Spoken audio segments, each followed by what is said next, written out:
So, in our last explainer, we dug into this idea that Matthew 24, that huge end times chapter, was actually written to Israel, not the church.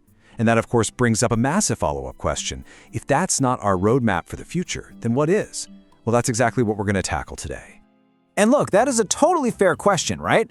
It can leave a lot of people feeling kind of lost. But the source material we're exploring today argues that the church was absolutely not left in the dark to guess about what's coming. Instead, it was given a very different kind of message, one that's designed to replace fear with hope.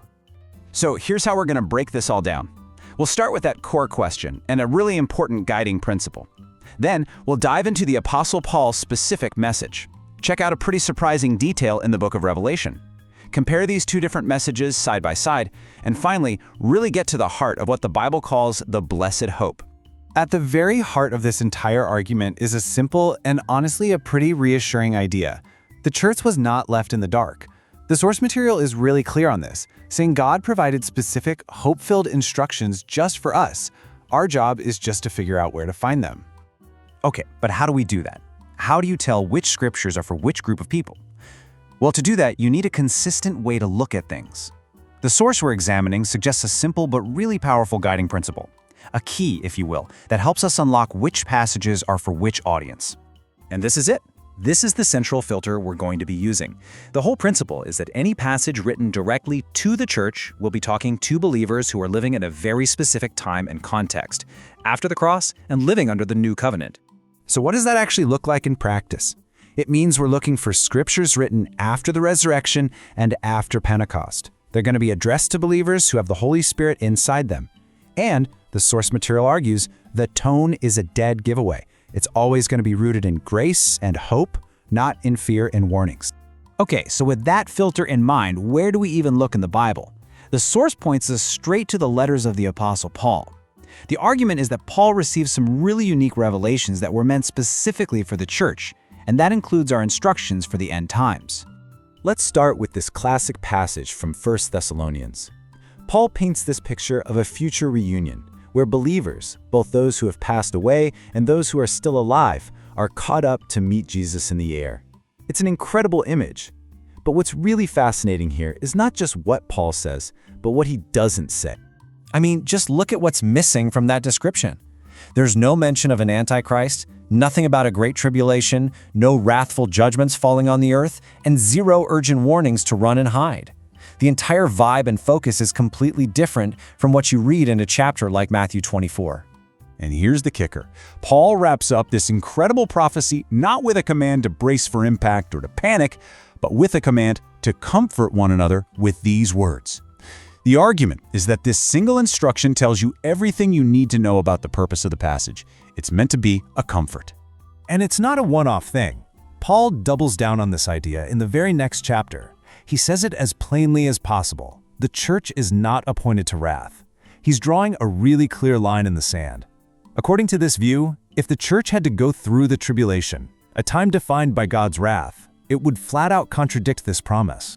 This same theme pops up again in another of Paul's letters. In 1 Corinthians 15, he introduces a key idea using a very specific word, mystery.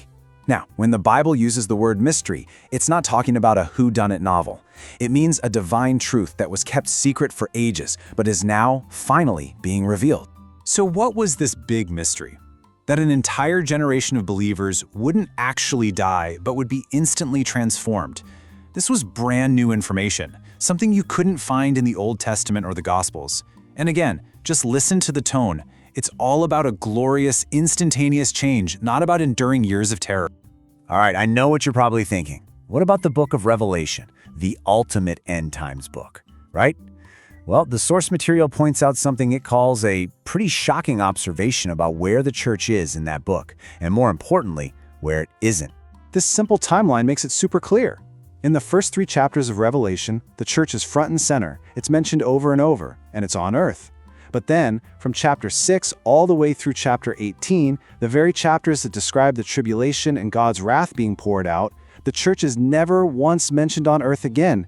It's just gone. It only reappears in chapter 19 when it returns with Christ from heaven. So when you start to put all these pieces together, you can't help but notice this clear pattern emerging. It looks like the Bible talks about the end times in two very different ways, almost like it's speaking to two completely different audiences. And this side-by-side comparison really drives it home. When the Bible is talking about Israel and the future tribulation, the tone is urgent, the language is severe, and the warnings are intense. But when the subject switches to the church's future, the tone becomes comforting, the language is filled with hope, and the entire emphasis is on a joyful reunion. It's like night and day. Which brings us to the most important question of all. So what? Why does any of this stuff matter? What's the practical, real-world takeaway from telling the difference between these two messages? And here's the bottom line, according to this argument. The fear that so many Christians feel when they think about the end times, it comes from a simple but profound mix-up. It comes from reading the warnings meant for Israel during the tribulation and mistakenly applying them to the church's future. This chart really clarifies the entire argument.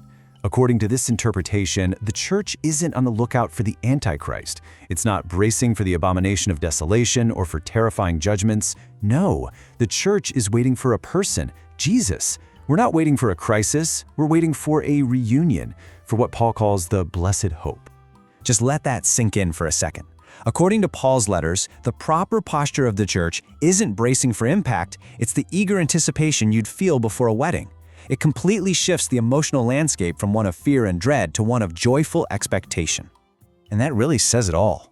In the scriptures written directly to the church, the return of Christ is never, ever framed as a scary warning.